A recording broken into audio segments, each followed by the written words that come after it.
오늘 말씀은 악인의 형통입니다. 욥이 이제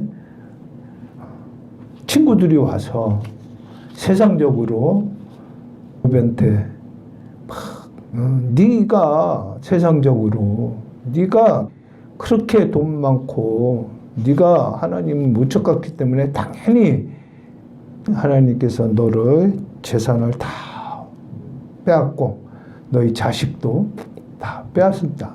인광보다 너의 죄는 네가 당연히 네 진 죄에 의해서 그렇게 된 것이다 하고 친구들이 와서 얘기를 하니까 이제 대답을 합니다.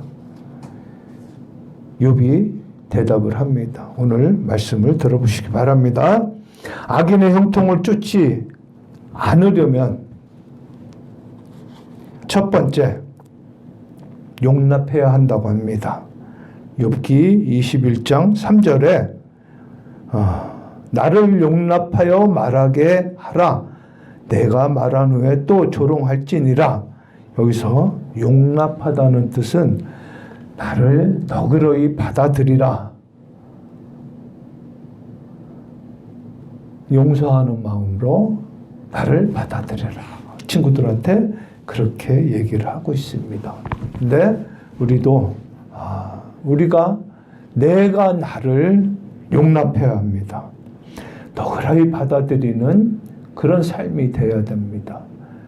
우리는 세상 것에 너무 쫓아다니기 때문에 그것을 너그러이 받지 못하고 세상 속을 쫓아가고 있는 것입니다.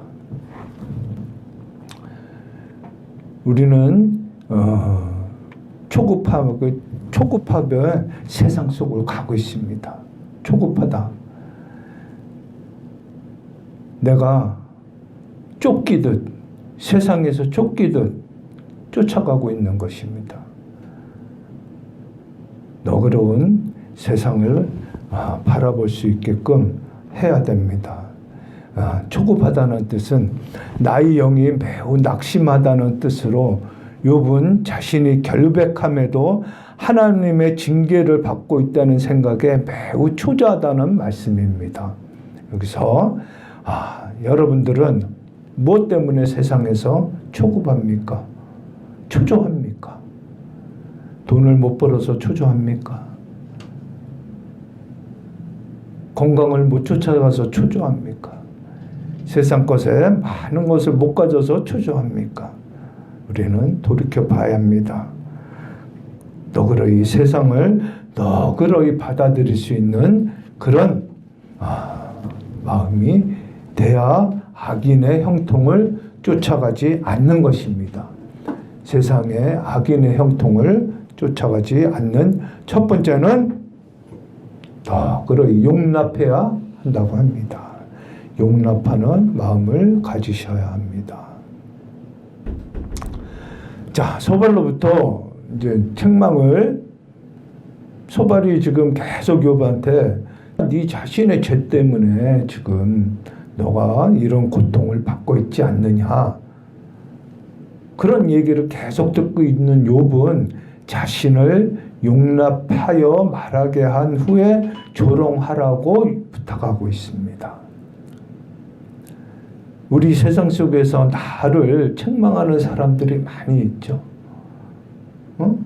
우리 주변에서 내가 무엇을 잘못해서 남이 나를 책망해요. 나 또한 내가 책망도 하고 책망도 많이 들어.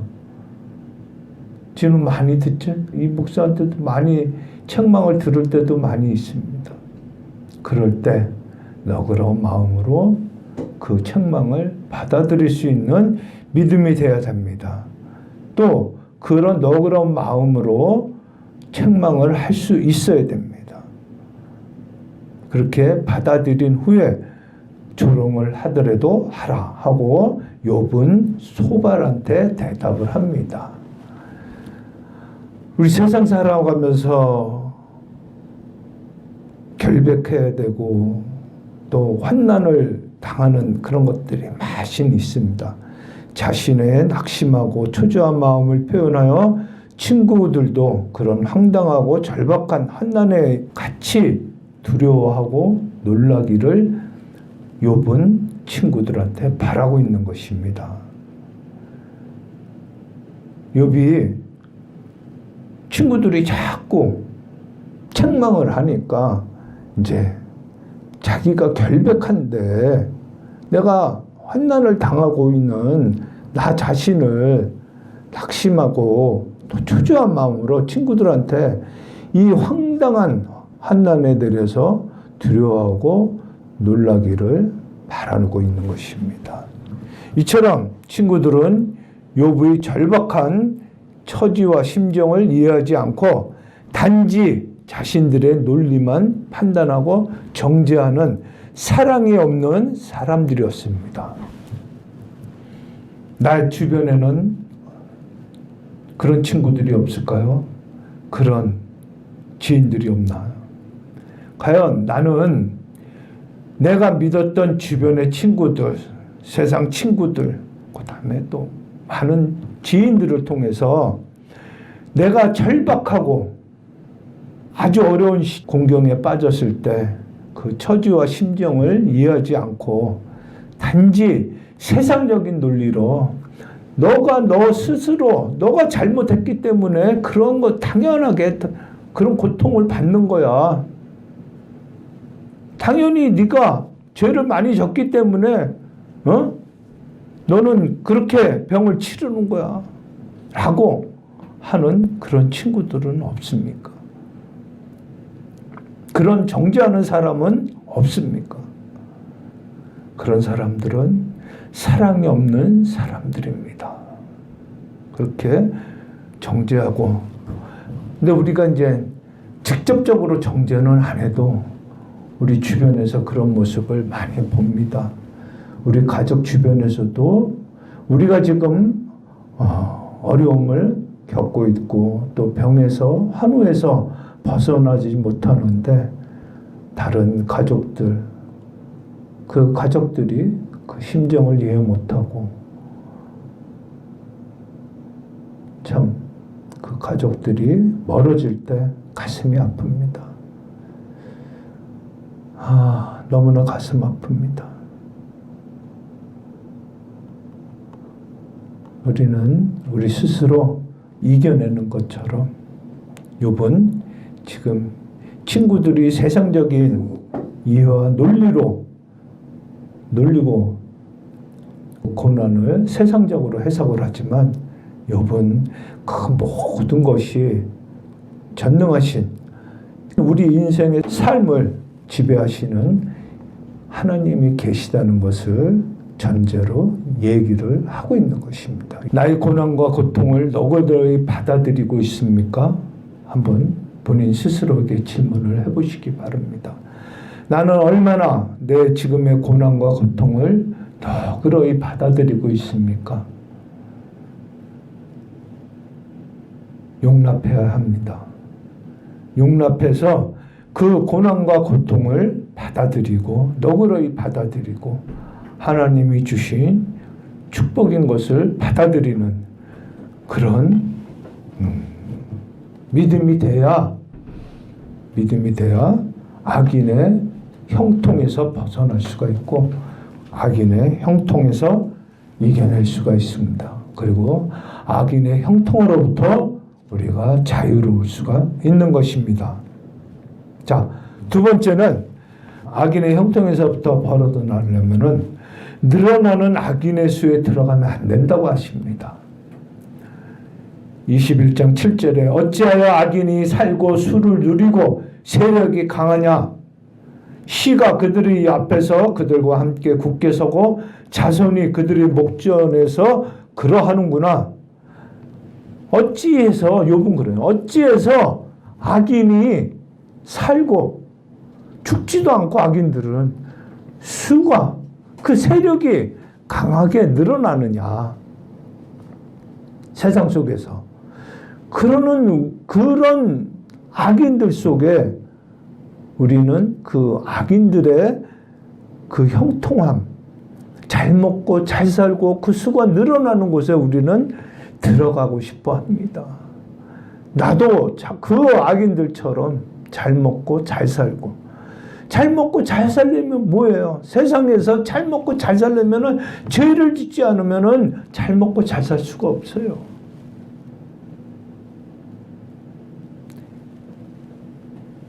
세상 권력 가지고 잘 먹고 잘 사는 사람들, 거기 속에서 죄 안 짓는 사람이 있으면 나오라 그러세요. 오늘 간증에서도, 자, 우리 간증한 사람 그렇죠. 엄마 아버지 부도 나서 빨리 독립해서 좋은 회사 들어가서 했는데 자기도 모르는 사이에 그 노트북, PC를 자기가 활용한다고 쓴 것이 도둑질이라고 그러죠. 세상 속에 그런 작은 것들 욕심 속에, 그런 악인들이 형통하는 그 속에 우리는 죄를 짓고 살고 있는 것입니다. 그래서 늘어나는 악인의 수에 들어가면은 안 된다는 것입니다. 8절에 시가 그들의 앞에서 그들과 함께 굳게 서고 자손이 그들이 목전에 그러하는구나. 시가 자손들이라는 의미죠. 자, 나뿐만 아니라 그 시들도 악인들의 후손들이 계속 번성하고 번창한다는 뜻으로 나타내는 것입니다. 그 속에 우리는 세상 속에서 자손으로 살아갈 수밖에 없습니다. 그렇지만 과연 우리가 그 악인들의 형통하는 것을, 만사형통, 잘되고 악인으로서 잘되는 것이 무엇입니까? 물질의 부입니까? 물질이 많이 쌓이는 것이 과연 얼마나 형통인 것입니까? 우리는 그것만 바라보고 그런 곳에 들어가면은 우리는 악인으로서 살 수밖에 없는 것입니다. 욥은 악인의 번영이 일시적이라는 소발의 변론에 대해 반박하고 있는 것입니다.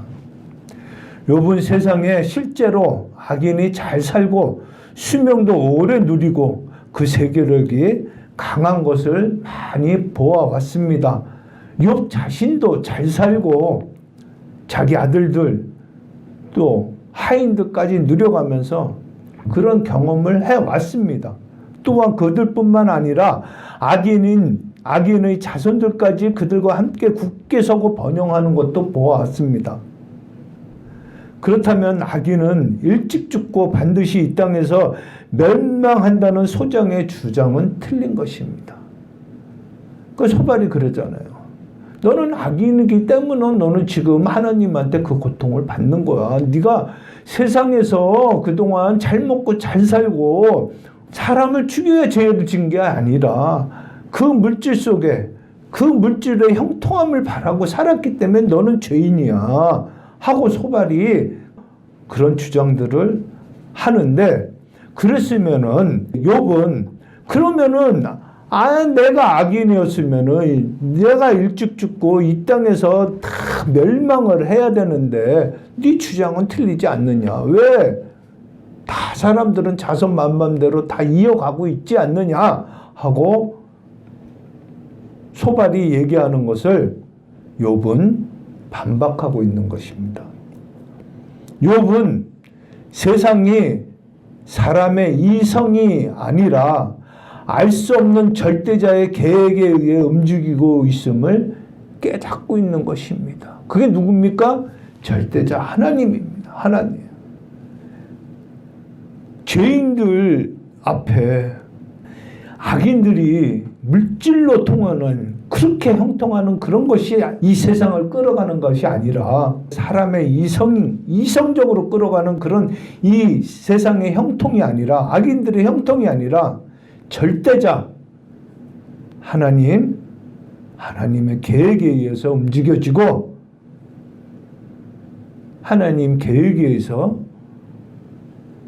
자손이 번창하고 하나님 계획에 의해서 이 세상이 이끌어가고 있다는 것을 욥은 깨닫고 있습니다. 그래서 그 악인들의 번영과 악인들이 자손들이 번창하는 것은 그것은 세상 속에 번창하는 것이지 세속적으로 번창하는 것이다. 그런 물질이 이 세상을 다 이루고 가는 것은 아니다.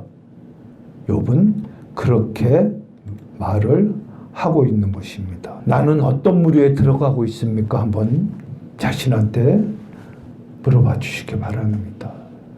나는 세상 속에 어떤 무리에 들어가고 싶습니까? 권력을 갖고 크게 높게 가진 그 세력에 들어가고 싶습니까? 아니면은 물질로 부귀 영화를 누리는 그런 무리 속에 들어가고 싶습니까? 한번 자신을 돌이키고 자신을 되돌아보는 시간이 되시길 바랍니다.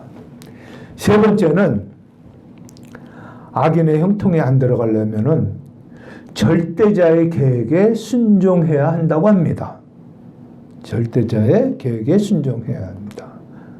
자, 21장 14절. 그러할지라도 그들은 하나님께 말하기를 우리를 떠나소서 우리가 주의 도리 알기를 즐겨하지 아니하나이다. 전능자가 누구기에 우리가 섬기며 우리가 그의 기도한들 무슨 이익을 얻으랴 하는구나. 욥이 말하고 있습니다. 악인들은 절대자를 순종하지 않고 전능자가 누구냐? 그한테 기도한들 우리가 무슨 이익을 얻느냐? 하고 악인들은 절대자를 부정합니다. 기도한들 무슨 이익을 얻으리라? 탄원하듯 뜻하듯 강구하는 기도를 바라는데 악인은 자신의 능력으로 복을 얻는다고 생각하기 때문에 하나님의 존재 자체를 여기지 않는 것입니다. 악인들 우리 보통 그러잖아요. 세상 속에 하나님한테 기도한다고 뭐 돈 줘, 뭐 줘. 그러고 교회 안 다니는 사람들 많아요. 교회를 부정하고 하나님의 절대자를 부정하고 자기가 세상에서 다 이루는 것처럼 그런 사람들도 다 어느 날 흙으로 돌아갑니다. 흙으로 돌아갑니다. 아무것도 단 1원도 못 갖고 흙으로 돌아갑니다.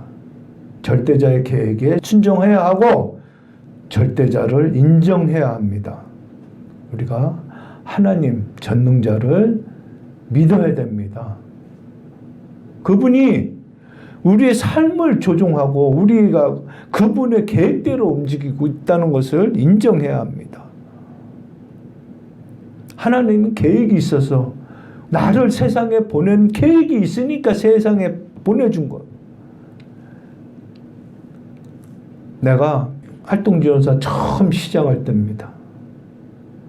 중국에서 부도가 다 나서 한국에 들어왔을 때 캄캄한 그런 시간이었는데 그때 활동 보조인 교육을 받고 일주일 교육받고 갔는데 잊어먹지도 않아요. 윤호라는 그 뇌성마비 장애인 친구가 뇌성마비 1급 4지마비예요. 첫날 나한테 목욕을 시켜달라고 그러더라고요. 처음 갔는데 첫 마디가 목욕 시켜주세요. 그랬을 때 그 친구 목욕을 시키려고 이렇게 이불을 걷고 그 친구 손을 잡는데 뼈만 남아있는 그 뼈마디 허벅지니 뭐니 다 뼈만 남았는데 어떻게 이런 몸으로 세상에 이렇게도 오는 친구들이 있나 하고 첫날 그렇게 했어요. 그래도 그렇게 보내신 하나님의 뜻이 있는 것이라. 그렇게 온 뜻이 있는 거예요. 얼마 전에 그 친구가 한갑을 지났어요. 한갑을. 60이 넘었더라고. 그때 그 친구를 통해서 나는 절대 전능자이신 하나님을 만나게 되는 귀한 시간이었어요. 그 친구를 그 몸으로 와서 하나님을 보이게 하는, 세상적으로는 움직이지 못하고 말도 못하는 그렇게 왔지만 그 몸으로 많은 사람들한테 하나님을 알리는 그런 큰 역할을 하고 있는 것입니다. 우리는 전능자를 따라야 됩니다. 전능자의 계획을 따라가야 됩니다. 16절에는 그들의 복록이 그들의 손으로 말미암은 것이 아니니라. 악인의 계획은 나와 판이하니라. 그들의 복록이 뭐예요? 복 받은 목록. 복을 많이 뭘 받았느냐? 복 받은 거 돈이 재산이 얼마고 그 복록이 그들의 손으로 말미암는 것이 아니니라. 그들 스스로 욥은 얘기합니다. 아무리 재산 많은 사람이라도 너 스스로 그런 것이 네 손으로 이루어진 것이 아니다. 악인의 계획, 너의 계획은 네 계획대로 이루어진 것이 아니고 나와 판이 아니라 욥은 다르다. 그 모든 것은 전능자이신 하나님의 계획에 의해서 이루어지는 것이다 하고 욥이 지금 친구들한테 반문하고 있는 것입니다. 그래서 우리가 악인의 형통을 따라가지 않으려면 어떻게 한다고요? 전능자의 계획에 순종해야 합니다. 욥은 세상이란 권선징악의 법칙에 의해서 움직이지 않음을 강조하고 있는 것입니다. 그러나 이것은 세상의 모순을 의미하는 것이 아닙니다. 세상적으로는 권성징악, 인과응보, 자기가 죄 지은 것 때문에 죄를 받는다. 권성징악, 선을 권하고 악은 징계하는 그런 세상적인 법칙에 의해서 세상이 움직이는 것이 아니고, 그런 모순이 아니고 오히려 욥은 사람이 이해하지 못하는 하나님의 오묘한 섭리에 의해서 움직인다는 것을 알리고자 하는 것입니다. 친구들이 세상적인 것만 갖고 심판하니까 자기한테 와서 세상적인 기준으로 얘기를 하니까 욥은 이제 대답하는 것입니다. 그렇지 않다. 나의 지금 고난 모든 것은 하나님의 오묘한 섭리에 의해서 이 고난이 온 것이다 하고 말을 하고 있는 것입니다. 그러니까 그것이 이해가 되질 때 고난이 축복인 것이 이해가 되지는 것입니다. 세상적인 고난이 우리가 악에서 세상적인 고난을 축복으로 받을 때 우리는 세상적인 악의 형통에서 벗어날 수 있는 것입니다. 말씀을 이제 맺습니다. 세상 사람들은 자신의 노력으로 무엇을 얻는다고 생각하며 하나님을 어리석고 약한 자들이 만들어낸 존재라고 주장합니다. 그럴수록 우리 성도들은 인생의 모든 것을 섭리하시는 하나님께 기도하기를 쉬지 말아야 합니다. 오늘 악인의 형통에서 벗어나려면 그 속에서 하는 말씀을 나눠봤습니다.